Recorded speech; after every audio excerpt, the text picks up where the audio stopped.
Hello दोस्तों, welcome to my YouTube channel Ayush tutorial. कैसे हैं आप लोग सब?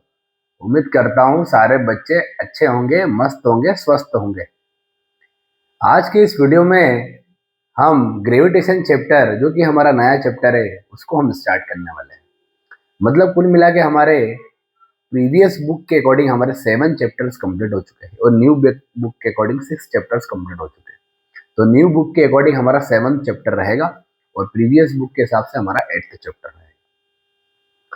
तो हमने जो जो चैप्टर्स पढ़ लिए हैं, जैसे कि आप सभी को पता है कि पहले हमने यूनिट एंड मेजरमेंट को पढ़ा था। फिजिकल वर्ल्ड रिड्यूस कर दिया इस साल आपके सिलेबस में नहीं है 2026 के 2026 के। उसके बाद यूनिट फिजिकल वर्ल्ड तो हटा ही दिया, सिलेबस में है ही नहीं चैप्टर। तो पहले 15 चैप्टर थे, अब 14 ही चैप्टर है। तो पहला ही चैप्टर हटा दिया, इस वजह से यहाँ पर 8th चैप्टर होने की वजह यहाँ पर 7 चैप्टर की ग्रेविटेशन है। 6 चैप्टर हम अभी तक कंप्लीट कर चुके हैं। अभी 7th चैप्टर हम चालू करने वाले हैं। तो पहला चैप्टर हम जो कंप्लीट कर चुके हैं वो कर चुके यूनिट एंड मेजरमेंट। उसके बाद हमने 5 चैप्टर वर्क एनर्जी पावर भी देखा, उसका system particle rotation motion laws of motion, है ना, स्ट्रेट लाइन एंड लॉ, है ना, मोशन इन प्लेन, सारी चैप्टर से हमने स्टडीज कर ली है। तो ग्रेविटेशन का आज हम सिर्फ इंट्रोडक्शन देखने वाले, जो कि एनसीईआरटी में आपको लाइन बाय लाइन मैं आपको मार्क कराते रहूंगा, एनसीईआरटी में साथ ही साथ टिक लगाते रहूंगा। या एक कुछ ये टॉपिक ग्रेविटेशन चैप्टर हमारा क्लास 9th में भी था, जो कि क्लास 9 था, कुछ चैप्टर्स क्लास 11th में आए हुए हैं। तो वहां पर अगर देखा जाए, जिस भी बच्चे ने क्लास 9th में अच्छी स्टडी करी होगी, तो 3-4 टॉपिक तो उसके यूं ही हो जाएंगे। 3-4 टॉपिक जैसे कि स्केप वेलोसिटी है, स्केप वेलोसिटी क्या होता है, केपलर्स लॉ क्या होता है, ग्रेविटेशनल पोटेंशियल एनर्जीज क्या होता है, फिर ग्रेविटेशनल की वैल्यू क्या होती है, अबाव द अर्थ है, बिलो द अर्थ या सरफेस ऑन द अर्थ के, ये सारी चीजें इस चैप्टर में हम देखने वाले हैं। तो चलिए इसका इंट्रोडक्शन पार्ट, हम ग्रेविटेशन चैप्टर का इंट्रोडक्शन पार्ट आज हम खत्म करते हैं और पीडीएफ भी एनसीईआरटी की ओपन कर दी जाएगी, वहां पर आप लोग देख लीजिएगा। अभी यहाँ पर कुछ भी समस्या नहीं है। इस बार आप जो भी आपको पीडीएफ बाकायदा ब्लू बैकग्राउंड में मिलेगी, आपको बाकायदा यहाँ पर थंबनेल भी प्रॉपर मिलेगा, आपको बाकायदा यहाँ पर माइक भी कल से आने वाला है, तो माइक भी 2-3 दिन में आ ही जाएगा। मतलब बस कोई मुझे मान के चलो कि बस ये 3-4 दिन के अंदर माइक का काम भी हो गया, लाइटिंग का काम भी हो गया। लाइटिंग की व्यवस्था भी आप देख ही पा रहे होंगे, थोड़ा अच्छा आपको दिख रहा होगा। सारी चीजें मैंने व्यवस्थित कर दी है। बस आपके लिए जितना हो सके मैं कर रहा हूँ, आपको भी जितना हो सके मेरे लिए करना है। मेरे चैनल को सब्सक्राइब करना है, ज़्यादा से ज़्यादा शेयर करना है और कई बच्चों को इन्फॉर्म करना है जो भी बच्चे को फिजिक्स में डर लगता है। मेरे वीडियोस देखने के बाद आपको कभी भी फिजिक्स में डर नहीं लगेगा, इस बात की गारंटी है। और क्लास 9, 10, 11, 12 जो भी मैं फिजिक्स में पढ़ाता हूँ, उससे बाहर बिल्कुल भी एग्जामिनेशन के नहीं जाता है।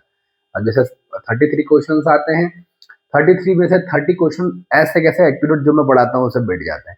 3 क्वेश्चन में थोड़ा अपने को दिमाग लगाना पड़ता है, वो भी कभी कभी क्या होता है, कोर्ट में क्वेश्चन जाते हैं कि बाहर से आ जाते हैं, सिलेबस से बाहर से आ जाते हैं और जो पेपर बनाता है उनसे नहीं बनते, तो वो क्वेश्चनों के मार्क्स आपको मिल जाते हैं जब आप उस क्वेश्चनों को एग्जाम में अटेम्प्ट करके आते हो, तब उसका रिलेटेड आपको कुछ भी लिखना होता है। तो जैसे आपकी एग्जामिनेशन करीब आती है, मैं सारी चीज़ें आपको बताते भी चले जाऊंगा। उसके बाद एग्जाम के बाद भी 12th के बाद क्या करना है वो भी मैं आपको बताते जाऊंगा। 10th के बाद कौन सा सब्जेक्ट लेना है वो भी मैं आपको बताते जाऊंगा। या आपको कोई भी समस्या है तो आप मेरे नंबर पर कॉल करके भी पूछ सकते हैं। 9644523705 यहाँ पर मेरा कॉन्टेक्ट नंबर है, आप इस पर मुझसे पूछ सकते हैं। तो चलिए हम इंट्रोडक्शन स्टार्ट करते हैं और with in 5 minutes to 10 minutes में वीडियो हम कंप्लीट करते हैं। एनसीईआरटी में भी साथ ही साथ इस चैप्टर में टिक लगाते चले जाऊंगा और सारी चीजें आपको व्यवस्थित मिलते जाएगी।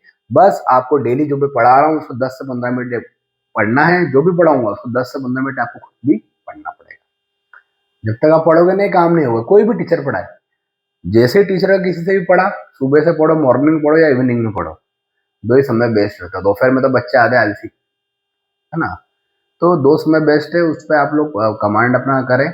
जैसे कोई टीचर पढ़ा रहा है उसके बाद तुरंत आधा घंटा उसको रिवाइज करें और एक बार एग्जाम टाइम में पढ़े, आपको ऑटोमेटिकली सारे मार्क्स मिल जाएंगे, अच्छे मार्क्स आ जाएंगे एग्जाम में। तो चलिए चैप्टर 8 जो कि नई बुक में 7th है, इंट्रोडक्शन पार्ट हम आज करने वाले हैं। तो फ्रॉम एंशियंट टाइम्स, पहले हम हिस्टोरिकल बैकग्राउंड की बात कर लेते हैं, इंट्रोडक्शन की बात कर लेते हैं। Humans have observed the motion of celestial bodies like the sun, moon and stars and planets. तो पहले के समय में क्या होता था ना, ह्यूमंस ने ये चीज देखी कि जो सन है, जो अर्थ है, जो मून है, ये सब क्या कर रहे हैं, स्टार्स है, ये कहीं ना कहीं मोशन कर रहे हैं। किसके अराउंड कौन मोशन कर रहा है अभी कोई भी वहां पर डिसाइड नहीं हुआ था, बट इतना देखा गया था कि वहां पर मोशन, वहां पर ऑब्जेक्ट्स के देखने को मिले। सेलेस्टियल बॉडीज मतलब क्या, बड़े बड़े जो ऑब्जेक्ट्स रहते हैं, जो दूर ऑब्जेक्ट्स रहते हैं, छोटे जिनको हम टेलीस्कोप से देखते हैं, टेलीस्कोप से जिसको हम देखते हैं, ठीक है। और टेलीस्कोप क्या होता है, जो बड़े बड़े ऑब्जेक्ट्स को, दूर के ऑब्जेक्ट्स को देखने की मदद करते हैं, ऐसे इंस्ट्रूमेंट को हम टेलीस्कोप बोलते हैं। और छोटे छोटे माइक्रो ऑर्गेनिजम्स या सेल्स को अगर हमको देखना हो तो हम माइक्रोस्कोप का यूज करते हैं। तो बड़े ऑब्जेक्ट्स को देखने के लिए टेलीस्कोप का यूज किया जाता है, छोटे ऑब्जेक्ट्स को देखने के लिए माइक्रोस्कोप का यूज किया जाता है। तो ये जो हमारा है टेलीस्कोप, उसी के मतलब जो बड़े बड़े ऑब्जेक्ट्स है जिसको हम बोल रहे हैं यहाँ पर सेलेस्टियल बॉडीज, यही जो बॉडी जो कि स्टार है, प्लैनेट, ये बड़े बड़े ऑब्जेक्ट्स है, इनको हम टेलीस्कोप की मदद से यहाँ पर देख सकते हैं, ठीक है। The systematic study of planetary motion begins with the early model proposed by Greek and Indian astronomer. वहां पर हमने जो प्रॉपर किसका ऑब्जेक्ट कौन मोशन कब कैसे क्या करता है, ये प्रॉपर वहां पर स्टडी करी गई है, प्लैनेटरी मोशन की वहां पर स्टडी करी गई है। किसने करी थी पहले, यहाँ पर तीन यहाँ पर हमको साइंटिस्ट देखने को मिल रहे हैं, है ना, टॉलेमी, है ना, कॉपरनिकस, और यहाँ पर टाइको और योहानस केपलर ने वहां पर हमको कुछ चीजें बताई थी। अब वो क्या चीजें हमको बताई थी, इसको हमको अभी ध्यान से देखना, ठीक है। तो इस चैप्टर में आगे डिस्कस करेंगे, जैसे अगला टॉपिक हमारा केपलर्स लॉ ही है। तो केपलर्स ने हमको क्या बातें बताई, है ना, Brahe recorded a material astronomical observation over decades when the late Kepler formatted famous 3 laws of planetary motions. हमको केपलर ने 3 लॉज बताए हैं प्लैनेटरी मोशन के, law of area, law of periods, है ना, वहां पे 3 वहां पर आपको टाइम पीरियड के बारे में भी बताएगा, है ना, एरिया के बारे में पता चलेगा आपको। तो एक और चीज है, 3 वहां पर हमको लॉस पढ़ना है केपलर के, कल ही पढ़ेंगे हम टॉपिक, कल ही हमारा वो टॉपिक आएगा। तो कल हमारा टॉपिक केपलर लॉस हमको पढ़ना है। केपलर ने क्या क्या 3 लॉस दिए हमको, वो देखेंगे। मतलब इस चैप्टर में हमको देखने वाले हैं कि जो बड़े बड़े ऑब्जेक्ट्स होते हैं वो कैसे मोशन करते हैं, किसके अराउंड मोशन करते हैं, कैसे मोशन करते हैं। फिर हमको यहाँ टॉलेमी ने क्या बोला, propose that the earth is stationary at the centre of the universe and all heavenly bodies sun moon planets revolve around the circular orbit. मतलब उन्होंने बोला है कि जो अर्थ होता है, जो हमारा अर्थ होता है, वो स्टेशनरी होता है, उसके अराउंड जो होती है, जो सन मून प्लैनेट जितनी भी बॉडी होती है वो रिवॉल्व करती है। मतलब अर्थ के अराउंड प्लैनेट्स भी रिवॉल्व करते हैं। हमको ये कितने बोला, टॉलेमी ने बोला। ऑब्जर्वेशन करे उसने, कहीं ऑब्जर्वेशन करे उसने, कहीं सारी चीजें देखी और उसको देखते हुए उसने ये चीजें हमको बता दी। कोपरनिकस ने ये बोला कि Nicolaus Copernicus propose that the sun is the centre of the solar system and the planets including earth revolve around the sun. देखो हम चीजें अभी तक तो कोई भी, देखो मेरे हिसाब से जो मुझे लगता है जहां तक, कि कहीं भी चीजें सही नहीं है, कोई सी भी चीज पूरी तरीके से गलत नहीं है, कोई सी भी चीज पूरी तरीके से सही नहीं है। अभी भी कहीं ना कहीं इंस्पेक्शन वहां पर कर रहे हैं। अब जैसे इन साइंटिस्ट ने बोला कि भैया, टॉलेमी ने बोला कि भैया अर्थ वहां पर स्टेशनरी ऑब्जेक्ट है, उसके अराउंड सब घूम रहा है। और भाई साहब जो हमारे कोपरनिकस है, उन्होंने बाद में ये बोला हमको कि नहीं भैया, सन जो है वहां पर स्टेशनरी ऑब्जेक्ट रहेगा और सन के अराउंड वहां पर प्लैनेट्स रिवॉल्व करते हैं। तो सन के अराउंड वहां पर प्लैनेट्स रिवॉल्व करते हैं, और सबसे बड़ी बात कि जो सन है वो स्टेशनरी रहेगा, प्लैनेट्स उसके अराउंड वहां पर मोशन करने लग जाएंगे। अब प्लैनेट्स वहां पर जो रिवॉल्व कर रहे हैं, उसमें हो रहा है कि अर्थ भी रिवॉल्व कर रहा है। मतलब अर्थ अपन घूम रहे हैं, अपने को अभी अपन अर्थ के ऊपर खड़े, अर्थ पर रह रहे हैं हम भी अभी घूम रहे हैं, हमको पता नहीं चल रहा है पर हम घूम रहे हैं, क्योंकि हम जितनी स्पीड से घूम रहे हैं ना, अर्थ भी उतनी स्पीड से घूम रही है, तभी तो हम वहीं के वहीं, हमको पता नहीं चल रहा है। अर्थ जितनी स्पीड से घूम रही है, हम भी उतनी स्पीड से ही घूम रहे हैं, ये बात आपको पता होना चाहिए। दूसरी सबसे इंटरेस्टिंग बात ये पता होना चाहिए, जैसे सन, आपने सुबह सुबह देखा होगा कि जैसे आप ये चलते चलते चलते चलते जा रहे हो, जैसे आप उधर सन हो, तो आप भी मेरे साथ चलते चलते चलते, मैं 10 kilometre, 20 kilometre, 40 kilometre, 40 kilometre, 50 kilometre, 60 kilometre आगे चले जाऊंगा, तो भी जो सन है वो मेरे साथ चलता चले जाएगा। ऐसा क्यों होता है? ऐसा आईएमपी शॉर्ट्स में वीडियो में मैं इसका आज अपलोड कर दूंगा। ऐसा इसीलिए होता है क्योंकि बच्चा पार्टी, जो सन से लेके अर्थ तक की जो डिस्टेंस होती है वो कहीं ज्यादा होती है, बहुत ज्यादा होती है। तो ज्यादा होने के कारण हम जो डिस्टेंस चलते हैं वो कुछ हजारों किलोमीटर चलते हैं, और वो जो डिस्टेंस होती है वो लाखों में होती है। जिस वजह से क्या होता है कि वो हमारी जो डिस्टेंस हम जो चल रहे हैं वो नेग्लिजिबल होती है, जो सन और हमारे बीच की डिस्टेंस होती है उसके मुकाबले, जिस वजह से हमारे को जो सन है वो हमारे साथ साथ हमको चलते हुए नजर आ जाता है। तो ये बात आप ध्यान रखना, टोलेमी ने बोला कि भैया अर्थ स्टेशनरी होता है, उसके अराउंड प्लैनेट्स घूमते हैं, फिर हमारे कॉपरनिकस ने बोला नहीं भाई, क्या कि अर्थ वहां पर रिवॉल्व करता है सन के अराउंड, और वहां पर स्टेशनरी होता है। फिर यहाँ पर इन्होंने हमको 3 लॉज बताए केपलर्स ने, और पूरी जानकारी हमको अच्छे से मिल गई, और वो जानकारी हम कब देखेंगे, कल देखेंगे। फिर यहाँ पर न्यूटन साहब आए, उन्होंने रियलाइज किया the physical force causing an apple to fall on a tree in the ground is the very same force that keeps the moon orbiting around the earth. This unified understanding to form the universal law of gravitation. वही उसने वही देखा कि जो Apple गिरा था, जो पेड़ पे से गिरा था, वो ग्रेविटी के कारण गिरा था। वहाँ पर यूनिवर्सल लॉ ऑफ ग्रेविटेशन में हमको चैप्टर में आगे भी देखने को मिलेगा, क्योंकि हमने क्लास 9th में भी स्टडी करी। जो ये न्यूटन साहब थे ना, ये बहुत अमीर थे, बहुत रिच थे। उनके रिच होने के कारण ही आपने देखा होगा कहीं जगह न्यूटन आ जाते हैं, मतलब किसी दूसरे ने थ्योरी दी है उसके बावजूद सर का नाम चलता है, क्योंकि वो बोलते हैं ना, जो डायरेक्टर होता है, प्रोड्यूसर होता है, उसके पास पैसा होता है। जो हीरो हीरोइन होते हैं, भले उनके पास कला है, पर पैसे तो उनसे ही लेते हैं, काम तो वही करते हैं, नाम होता है डायरेक्टर का। हमारे भारत में तो उल्टा चलता है, और जो डायरेक्टर होता है, जो मेन पैसा लगाता है, वही सब कुछ होता है। जैसे न्यूटन साहब भी ये थे, ये सब पैसा लगा देते हैं, इनके नाम पे थ्योरी सारी चल रही है। कहीं चीजें इन्होंने अच्छी भी करी, कई चीजें इन्होंने खराब भी करी। Fundamental nature of gravitation force. Gravitation is one of the 4 fundamental forces in nature. वहां पर 4 फंडामेंटल फोर्सेस हमको देखने को मिलते हैं। Although it is the weakest among all the fundamental forces, it governs the macroscopic structure of the universe, holding planet, solar systems and galaxies together. अब NCERT में हम लोग टिक मार्क लगा लेते हैं इंट्रोडक्शन हमारा, और ये जो हमारा आज का वीडियो पूरी तरीके से कंप्लीट हो जाएगा। तो देखिए यहाँ पर हमको किन किन टॉपिक्स को स्टडी करना है। केपलर्स लॉ हम कल देखेंगे, universal law of gravitation, gravitational constant, acceleration due to gravity, acceleration due to gravity below and above the earth, gravitational potential energy, escape speed, earth satellites, energy of an orbit satellite, geostationary and polar satellite, weightlessness. ये सारी चीजें आज इस chapter में हमको discuss करना है। और ये जो मैंने आपको 3 पॉइंट में बातें बताई, वही बातें पूरी यहाँ लिखी हुई है, पैराग्राफ पूरा यहाँ से यहाँ तक आप लोग मार्क कर लेना। तो हमारा इंट्रोडक्शन जो पार्ट है वो खत्म हो जाएगा, यहाँ से यहाँ तक भी आपको। ये कल हम डिस्कस करेंगे केपलर लॉ क्या होता है, 3 लॉ देखने को मिलेंगे, लॉ ऑफ ऑर्बिट, है ना, लॉ ऑफ पीरियड्स, और यहाँ पर एक और लॉ आएगा, लॉ ऑफ ऑर्बिट,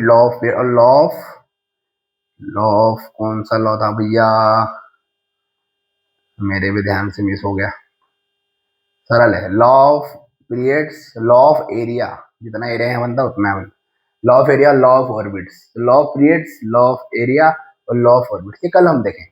बाकी ये जो चीजें यहाँ पर लिखी हुई है, जैसे कॉपरनिकस साइंटिस्ट है, उन्होंने क्या बोला, फिर अपने 3 साइंटिस्ट आया था, अभी मैंने आपको बताया था, है ना। उसके बाद अपना ये भी आया था, केपलर्स आए थे, केपलर्स ने बताया, उसके पहले अपना कॉपरनिकस आया था, उसके पहले भी आया था।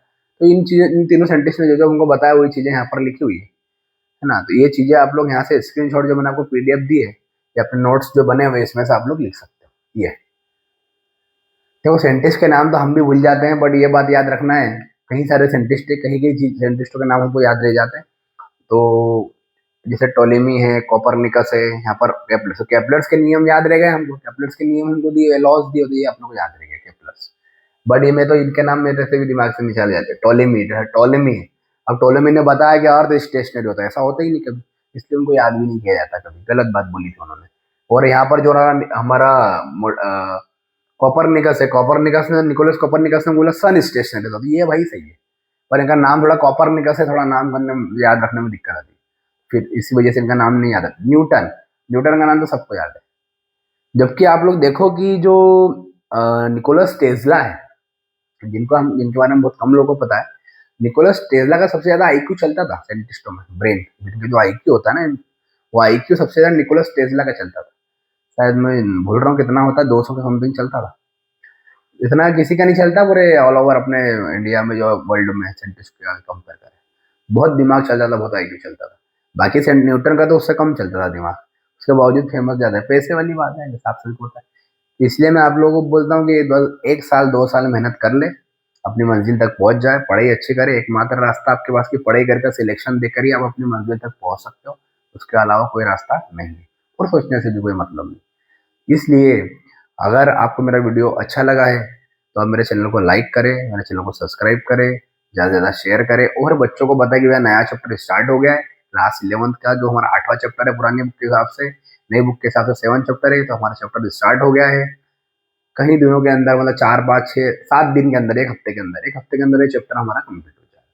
फिर नया चैप्टर हम स्टार्ट करेंगे मैकेनिकल प्रॉपर्टीज ऑफ सॉलिड, मतलब पहली वॉल्यूम बुक हमारी खत्म हो जाएगी, अब फिर दूसरी बुक चालू करेंगे 11th क्लास की। फिर दूसरी के 6-7 चैप्टर्स है वो हमारे चैप्टर्स कंप्लीट हो जाएंगे। समझ में आ गई बात? तो मतलब 2-1 महीने के अंदर अंदर हमारा ये क्लास 11 खत्म हो जाएगा। पीवाईक्यूज भी क्लास 12 के आने वाले हैं, एमपी बोर्ड सीबीएसई क्लास 10 के पीवाईक्यू भी आने वाले हैं।